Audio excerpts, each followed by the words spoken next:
न बोलून जमला न बोलून तुम्ही जमल्यामुळं आज सार्थक झालं. मामन भरून आलाय खरंच ना. इतकं तुम्ही मला पावणे 3 वर्षात बघितलं मी असा कधी नव्हतो. इतका आनंद झाला मला माझा एवढं छाती भरून आली की मला पोरं उभा राहून त्यांना आवाज ऐकायला ते दाखवायला मग ते खाली बसल्यावर त्यांना ते कॅमेरा लावता येत नाही. खाली बसा म्हणू नका त्यांना कुठे राहू दे उभा. आज एवढं मन भरून आलं की समाज धावून आला आणि न बोलवतो आणि म्हणूनच आपल्याला भीती येते.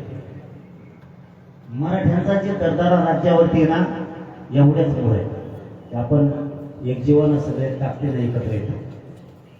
पुन्हा एकदा या राज्यातल्या सगळ्या मराठा समाजाच्या चरणी नतमस्तक होतो.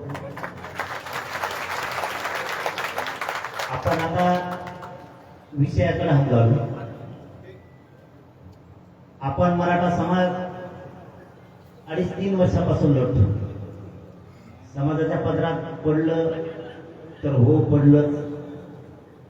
कधीच 70-75 वर्षात न मिळणार या समाजाला मिळालं.